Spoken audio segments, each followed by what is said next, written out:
낭낭님들 안녕하세요. 예, 날씨가 막 더웠다 추웠다. 예, 정말 감기 조심하셔야 될 것 같습니다. 그야말로 환절기네요. 보통 부활절 때까지는 그쵸? 날씨가 오락가락했던 기억이 납니다.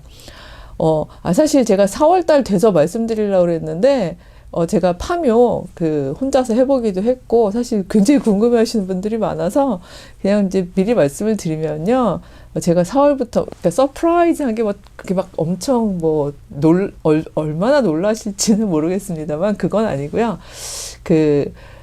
제가 이제 사실 저의 낭만이었고 그렇게 참 견적이 안 나오는 상상력이었는데 유튜브 수익이 나면 그걸로 학생들 장학금을 하려고 생각을 했었잖아요. 근데 제가 이제 특강을 좀 다니는 편이잖아요. 많이는 아니지만 어쨌든 꽤 다니는데, 서원은 아니고, 이제, 이렇게 예산을 배분을 할 때요. 어떻게 버는 돈은 생활비로 쓰고, 어떻게 버는 돈은 뭐로 쓰고, 이제 이렇게 하면서, 특강으로 버는 돈은 이제 학생들 장학금을 주겠다라고 저 스스로도 마음을 먹고 이제 그렇게 기도를 했었어요. 근데, 아시다시피 코로나 터지면서 특강이 완전히 한동안은 굉장히 금방 끊어진 적이 있었는데, 그러니까 제 예산에 문제가 생긴 거죠. 학생들은 계속, 새로 오고, 여러 가지 면에서 제가 학업 장려를 해야 하는 상황에 있는 친구들은 또 계속 늘어나는데, 그래서 그때 이제 머리를 썼던 게, 유튜브를 하면 거기서 수익이 나지 않을까? 이렇게 생각을 했던 건데, 지금 4년 넘었잖아요. 예, 간당간당 하다고 말씀드렸습니다만, 제가 희망을 완전 접었다는 뜻은 아닌데, 거기서 수익이 나서 그 수익으로 장학금을 하기엔, 예, 저의 어떤 컨텐츠만으로는 역부족인 것 같아요. 그래서 이제 인정을 하고, 안 하겠다는 게 유튜브는 계속 하는데, 다만, 이제 제가, 1대 유튜버는 저희 아들이었고, 2대는 이제 그때만 해도 학부 학생이었던 학생이 이어받아서 너무 열심히, 성실하게 해줬죠. 근데 이 친구가 이제 직장도 가지고 있고, 지금 사실 직장 일이 되게 바빠요. 바쁜데도, 예쁘고 신통한 게 이제 이 영상을 제일 먼저 볼 수 있잖아요. 교수님 콘텐츠를 제일 먼저 보잖아요. 하면서 바쁜 가운데에도 계속 편집 일을 이제 했었어요. 근데 아무래도 저는 편집 비용을 처음부터 이제 지불했던 것들이 있었는데, 대학원 학생들도 늘어나고, 제가 이제 장학금을 주려는 학생들이 자꾸 늘어나다 보니까, 근데 나름대로 이제, 버젯을 맞추다가, 아무래도 유튜브는 제가 혼자 운영하는 게 맞겠다라는 생각이 들더라고요. 그러니까 이게 이렇게 엄청 스타성을 가진 분들, 유튜브처럼 PD도 있고, 편집자도 있고, 이제 이렇게 커질 것 같다는 생각은 이제 어느 정도, 합리적으로 볼 때 4년을 이렇게 추이를 볼 때 그건 어려운 것 같고, 그래서, 제가 왜냐면 지금 편집자에게, 주는 장학금을 이미 이제 졸업하고, 이제 직장 가진 친구라서 다른 한 친구한테 돌릴 수 있을 것 같아서 의논을 했더니 예쁘고 신통하게, 그러자고 얘기를 해서, 3대 편집자는 어이없게도 이제 제가 되는 말이 편집이지 아마 이제 4월부터 보시면 그래 내용이나 보자 이러실 것 같아요. 근데 어차피 점점 날 것을 보여드릴 것 같다는 생각이 듭니다. 이제 왜냐하면 파묘 올리는 그 영상을 제가 집에서 만드는 걸 남편이 이러고 보더니요. 이제 제가 썸네일을 만들고 있는 걸 봤는데 제 얼굴이 이제 이만하게 있으니까 아니 젊기를 하냐 예쁘기를 하냐 화장이라도 좀 하지 어떻게 그렇게 맨 얼굴로 무슨 용기로 이렇게 하냐 이렇게 하길래 괜찮아요. 우리 낭낭님들은 이렇게 겉으로 보이는 거 가지고 하는 분들 아니야 이제 하면서 점점 날 것을 제가 워낙 보여드렸던지라 좀 마음이 편안해서 이제 앞으로 이제 엄청나게 갑자기 편집 퀄리티 떨어짐, 썸네일 처음 만들어 봤음, 편집이랄 것도 없이 앞뒤만 자름, 약간 이런 수준으로 아마 초반부는 갈 것 같아요. 일단 제가 기술도 없지만 시간도 너무나 없기 때문에 아마 조금 여유가 생길 때, 제가 그랬잖아요. 죽을 때까지 정신 온전하고, 예, 어느 정도 몸을 움직일 수 있으면 제가 하려고 생각하기 때문에 점점 나아지겠죠. 우리 낭나님들도 운동 하시고 건강해지시고 저랑 같이 끝까지 가주셨으면 좋겠고요. 그래서 그런 얘기였어요. 그러니까 너무 또 제가 막 엄청 뜸들이다가 4월 초에 이제 조야한 편집본과 함께 이야기를 하면 어이없어 하시거나 허무해 하실까봐 미리 말씀을 드리고, 오늘 내용도 좀 비교적 분량이 짧은 것 같아서 앞부분에 이렇게 말씀을 드렸습니다. 참, 파묘에서 제가 유일신관, 우리는 유일신관을, 유일신론을 가진 사람들이잖아요. 라고 해야 되는데, 유신론적인 이렇게 얘기를 했더라고요. 그래서, 요즘에 큰일 났어요. 정말 정신 차려야 되는데, 생각하고 있는 거랑 입으로 나오는 게 가끔씩 말이 달라요. 그래서 이렇게 녹화본이나 녹음본 모니터링은 정말 필요하겠다는 생각이 들더라고요. 우리는 유일신 하나님을 믿는 분이죠. 이 얘기를 제가 특별히 강조하는 이유는 오늘 본문에 그 내용이 있기 때문에 그렇습니다. 예수님 3차 방어 완전히 너무 성공적으로 하셨잖아요. 예, 근데 요 이제 3차 방어를 마치는, 그러니까 쭉 진행하는 모습을 한 서기관이 봤어요. 한번 거기부터 읽어보겠습니다. 마가복음 12장, 오늘은 28절부터인데요. 서기관 중 한 사람이 그들이 변론하는 것을 듣고 예수께서 잘 대답하신 줄을 알고 나와 묻되. 그러니까 지금 서기관도 말하자면 이제 마지막 시험인데요. 이 서기관은 여기에 보면 나오지만 뭔가 예수님을 걸려 넘어뜨리게 하는 덫을 놓으려고 시도하는 게 아니에요. 일단 서기관은 이제 뭐 하는 사람이냐라고 저희가 어느 정도 알고 있습니다만, 율법을 그 당시 이제 프린터기 없으니까요. 필사도 하고 연구하고, 그러니까 하면 율법 학자들이죠. 그쵸? 그리고 계속해서 이 율법의 내용이 뭔지를 서로 학문적으로 토론하고, 그러면서 그 가운데서 워낙 또 율법에 해박하고 지식이 많다 보니까, 그리고 자고로 글 열심히 잘 기록하는 사람들은 행정관료가 되기에 좋은 일종의 자질, 재능을 가지고 있는 거잖아요. 그러니까 서기관들 중에는 행정관료로서도 고위직에 올라가기도 하고, 예, 그러니까 말하자면 왜 우리나라 요즘에 치면 박사들이 학교에서 가르치기도 하고 그렇지만 또 전기에 나가기도 하고 이런 거 비슷하게요. 그러니까 원래는 율법을, 특히 토라, 모세오경을 연구하는 이제 정통 율법 학자들인데, 그 당시로 치면 나름대로 꽤 권력이 있는 자리에도 이제 올라가는 그런 분들이라고 생각하면 될 것 같습니다.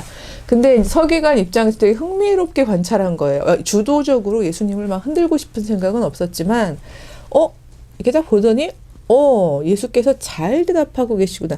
이 정도면 이 서기관도 굉장히 학식이 깊고 율법의 핵심을 잘 알고 있는 사람인 것 같죠. 왜냐하면 최소한 질문자들이 얼마나 얇게 질문하고 있으며 아전인수격으로 막 질문하고 있으며 저게 율법 정신에 위배되는 것이며 이런 걸 다 이제 파악하면서 예수님이 근데 굉장히 핵심을 잘 짚어가면서 대답을 하고 계시는구나를 이제 확인을 한 거죠. 그러고 난 다음에 자기 선에서 할 수 있는 마지막, 글쎄 시험이라고 말해야 할지 모르겠지만 자기 선에서 할 수 있는 마지막 질문을 합니다.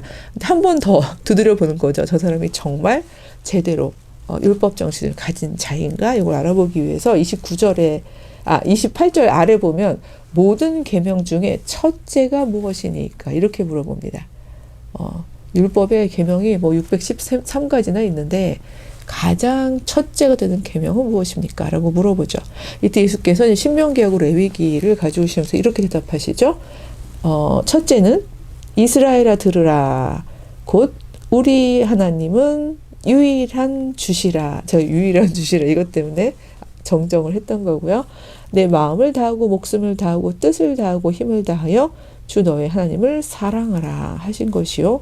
이스라엘아 들으라 하면서 이스라엘 사람들에게 계속해서 이제 유대교를 율법의 종교다라고 이야기하지만 이 율법이란 계속해서 반복해서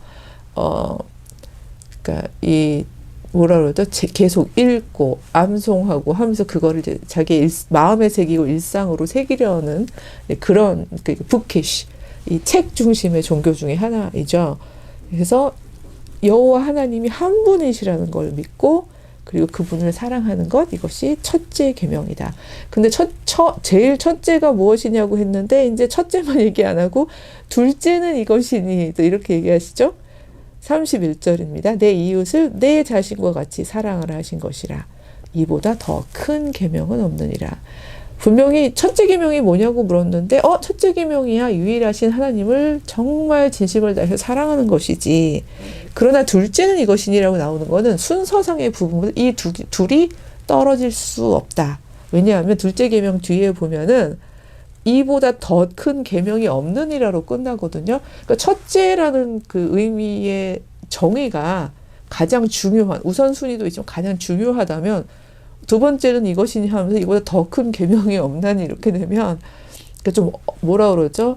그 이해도가 얇은 사람이라면 그 둘 중에 뭐가 더 첫째입니까? 어떻게 말을 그렇게 앞뒤가 안 맞게 하십니까? 결국은 예수 당신이 생각하시기에 어떤 게 더 우선입니까? 이렇게 물어볼 수 있겠죠. 근데 이 서기관은 이미 굉장히 깊이가 있는 사람인 것 같아요. 그러니까 곧바로 32절에 이렇게 대답합니다. 선생님이여 옳소이다. 하나님은 한 분이시오. 그 외에는 다른 이가 없다 하신 말씀이 참이니이다. 또 마음을 다하고 지혜를 다하고 힘을 다하여 하나님을 사랑하는 것과 또 이웃을 자기 자신과 같이 사랑하는 것이 전체로 드리는 모든 번제물과 기타 제물보다 나으니이다. 그러니까 토라에 특히 이제 레위기 막 이런 데도 그렇고요. 그러니까 유대인들한테는 정말 토라는 하나님이 주신 정말 신성한 자기들의 삶의 규율과 규범과 모든 생활 방식을 거기에 기준에 맞춰서 해야 하는 유일한 텍스트잖아요. 근데 거기에서 핵심이 되는 부분이 바로 제사란 말이에요. 그 성전 중심의 제사. 그리고 그게 흔들리니까 지금 막 다 공격을 한 거잖아요. 근데 예수님의 말씀을 딱 듣는 순간 선생님 맞습니다 라고 얘기를 하는 거죠. 이 토라를 연구하고 깊이 연구한 사람인데 이 사람이 볼 때 이 사람이 볼 때도 이 둘이 결코 떨어지지 않습니다. 사실은 하나입니다. 유일하신 산자들을 위한 하나님, 그 하나님을 사랑한다는 것은 바로 이 땅에 바로 이 살아있는 자들, 산자들을 사랑하는 겁니다. 이 둘이 어찌 분리가 되겠습니까? 동전의 앞면처럼 사실 이것은 하나입니다 라는 거를 이 서기관도 인정을 하는 거죠. 그 말을 들으시면서 특히 무엇보다도 제물 드리는 것보다 낫습니다라는 얘기는요. 이게 서기관이 하기엔 되게 위험한 얘기인데도 왜냐하면 그 당시에 사람들이 그런 방식으로 이해하지 않았기 때문에 그럼에도 불구하고 이렇게 얘기를 하는 거죠. 34절에 예수께서 그가 지혜 있게 대답함을 보시고 이르시되 내가 하나님의 나라에서 멀지 않도다 이렇게 얘기했습니다.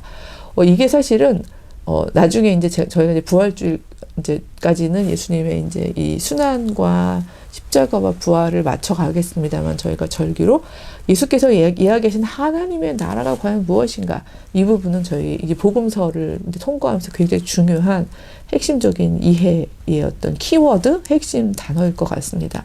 여기 보면 이 서기관한테 얘기하는 거죠. 너가 하나님의 나라에서 멀지 않구나. 이게 무슨 말일까요?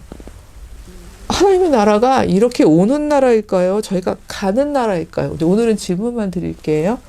하나님 나라가 오면 그 하나님 나라는 전체를 다 이 땅을 통치하는 나라인 건가요? 아니면 어떤 마치 뭐 미국, 한국, 중국 이런 것처럼 그 나라의 통치 영역에 들어가는 어떤 특정한 사람들이 있는 걸까요?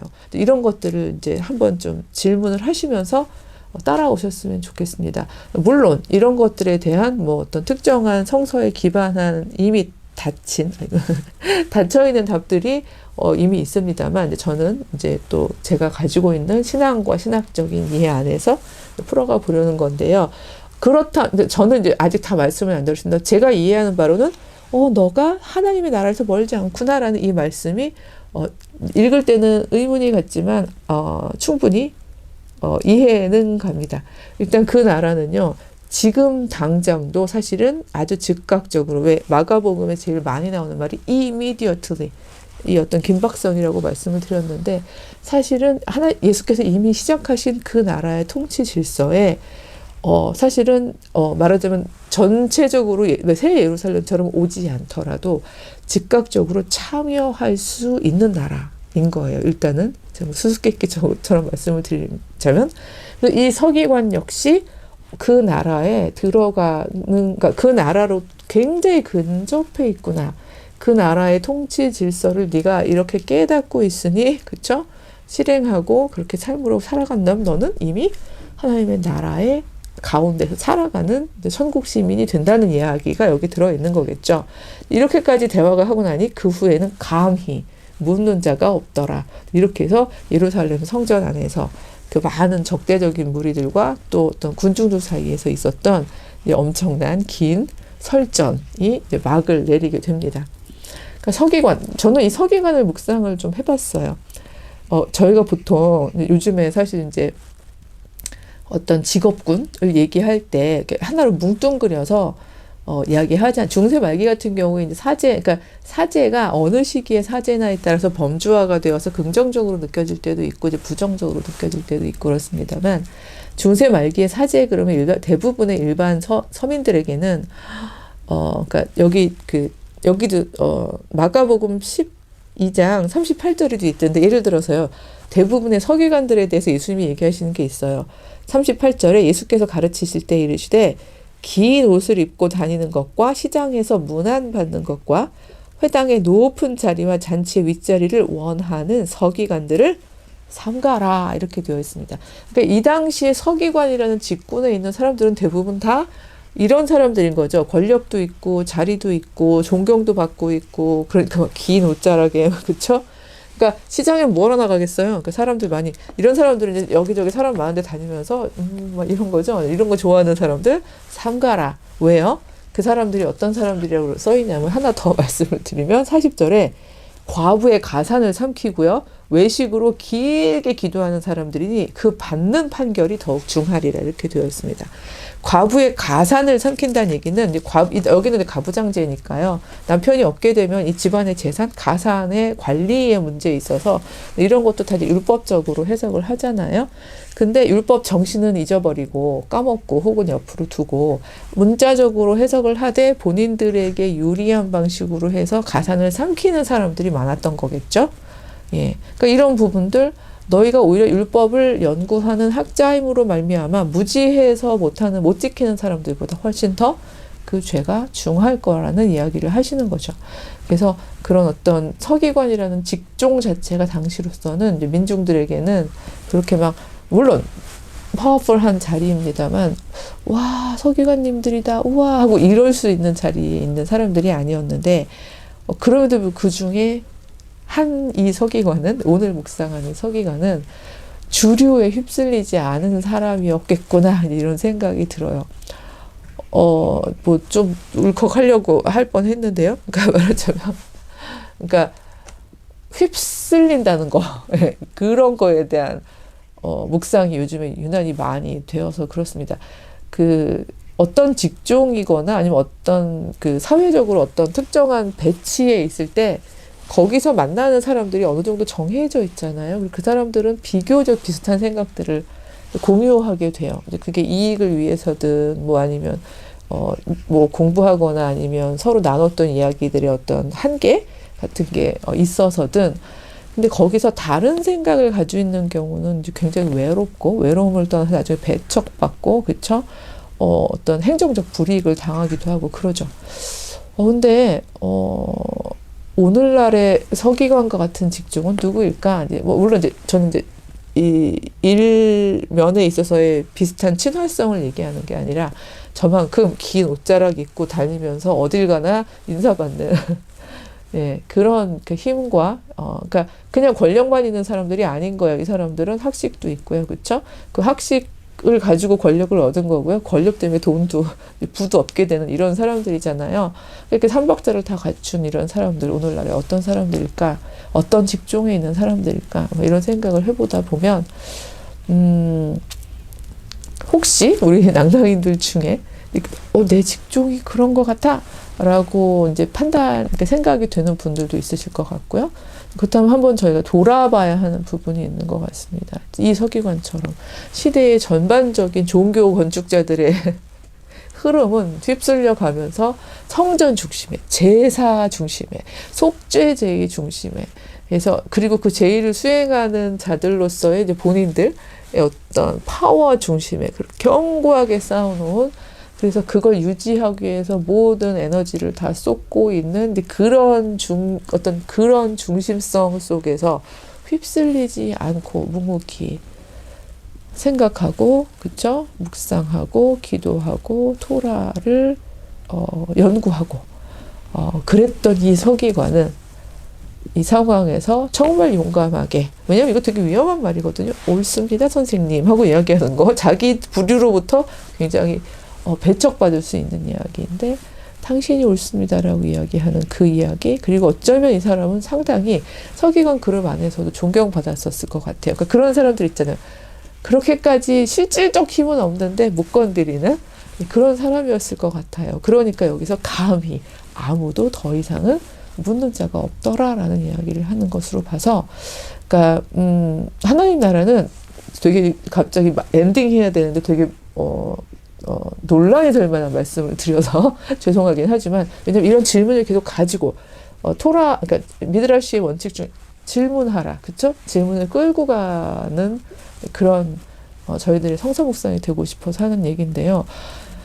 하나님 나라는 오직 예수 그리스도를 통해서만 갈 수 있을까?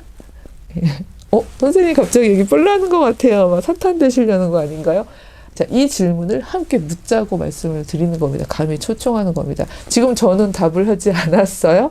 쭉 같이 이야기를 하면서 서로가 예수께서는 왜 이 서기관에게 너는 하나님 나라에서 멀지 않구나 라고 이야기하셨을까? 적어도 이 사람은 예수님 당신이 정말 메시아군요. 당신이 그리스도시군요. 당신이 하나님의 아들이시군요. 이런 어떤 베드로의 신앙 고백과도 같은 이런 고백을 하지 않았는데도 이 사람의 어떤 지점 때문에, 어떤 면 때문에 너는 하나님 나라에서 멀지 않구나라고 이야기하셨을까? 이런 것들을 놓치지 않고 하나씩 가지고 계시다가 나중에 저희가 한번 종합 토론처럼요 한번 생각해보는 그런 시간을 가졌으면 좋겠습니다. 저 이러다 막 라이브 방송도 하겠다는 건지 모르겠죠. 지금으로서는 불가능해요. 예. 어쨌든 또 이 사순절 기간 우리 예수님의 십자가를 묵상하면서 우리 하루하루 또 잘 지내고 다음 주에 만나 뵙겠습니다. 안녕.